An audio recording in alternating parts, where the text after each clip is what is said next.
Static and dynamic binding in Java. A very good afternoon, friends.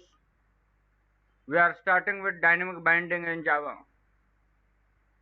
In our previous chapters, we have seen polymorphism and types of polymorphism. We have also seen method overloading, overriding, overloading versus overriding, constructor, static keyword, inheritance, types of inheritance, aggregation, and association. Now, we would like to discuss about association of method call to the method body is known as binding. There are two types of binding: static binding that happens at compile time and dynamic binding that happens at runtime. I repeat, static binding that happens at compile time. Dynamic binding happens at runtime. Now understand that static binding, why it is known as static binding at compile time, because compilation process will compile all the set of code. Hence it is static binding. In dynamic binding, what happens? It is going to happen at runtime because only those set of codes will be running which the user wants to run. Hence it is known as dynamic binding. Now before I explain static and dynamic binding in Java, let us see few terms that are going to help us in the further concepts.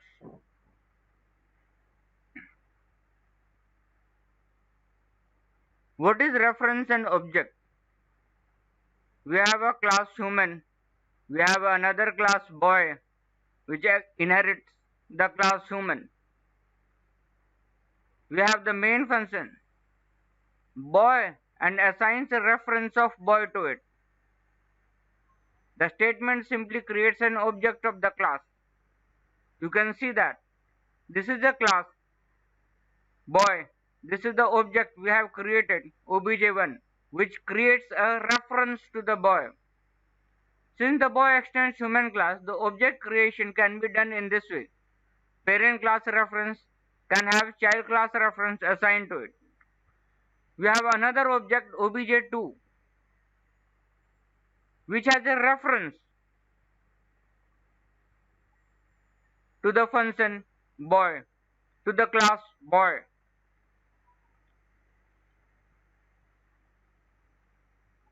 Now static and dynamic binding in Java. As mentioned above, association of method definition to the method call is known as binding. There are two types of binding: static binding and dynamic binding. Static binding, which is compile time binding, or early binding. The binding which can be resolved at compile time by the compiler is known as static or early binding. The binding of static, private and final methods is compile time. The reason is that these methods cannot be overridden, and type of class is determined at the compile time. Let us see the example to understand that. These are overloaded methods. Hence it is known as static binding, early binding. Static binding example.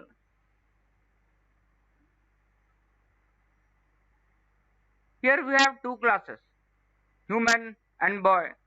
Both these classes have the same method, walk, but the method is static, which means it cannot be overridden.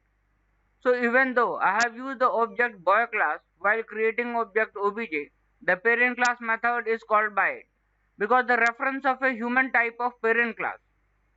So whenever a binding of static, private and final method happens, type of class is determined by the compiler at the compile time, and the binding happens then and there.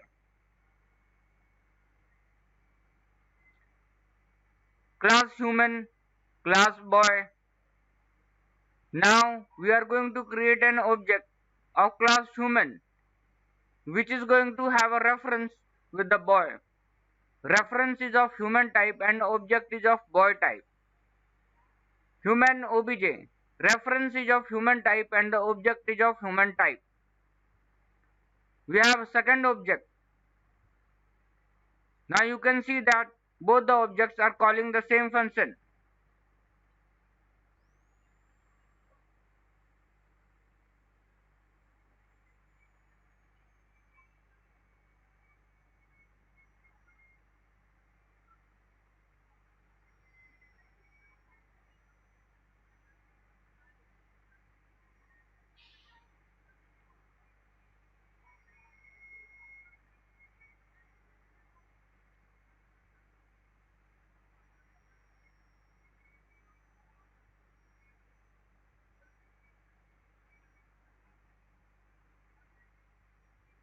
Now let us have a look to dynamic binding or late binding. When compiler is not able to resolve the call binding at the compile time, such binding is known as dynamic or late binding. Method overriding is a perfect example of dynamic binding, as in overriding both parent and child class have same method, and in this case the type of object determines which method is to be object. This type of object is determined at the runtime, and so it is known as dynamic binding. Dynamic binding example. This is the same example that we have seen above. The only difference is that in the example, overriding is actually happening since these methods are not static, private, and final. In case of overriding, the call to the overridden method is determined at runtime by the type of object, thus late binding happens. Now let us see an example to understand this.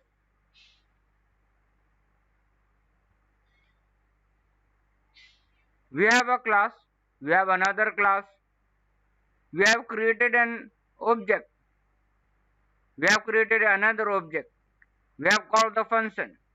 Now you can see that when obj, this is the object of class human, which has a reference to the class demo, we'll call the function walk.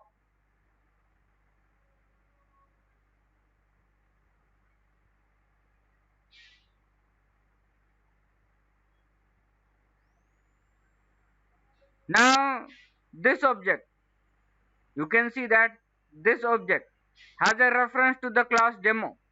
So this object will call this function.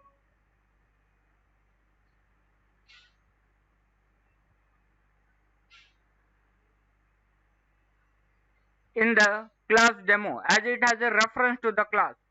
Now the second object, which has no reference, it will call the method that is in the parent class.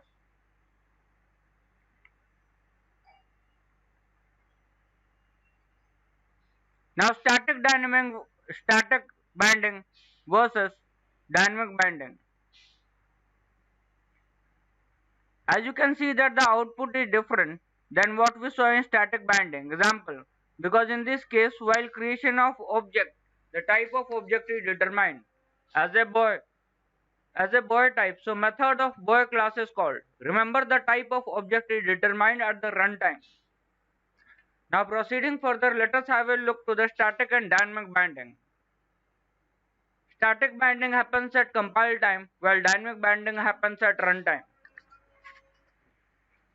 Binding of private static and final methods always happen at compile time, since these methods cannot be overridden.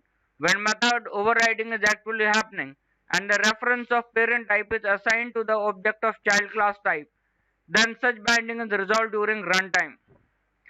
The binding of overloaded method is static and binding of overridden method is dynamic. This is all about static and dynamic binding.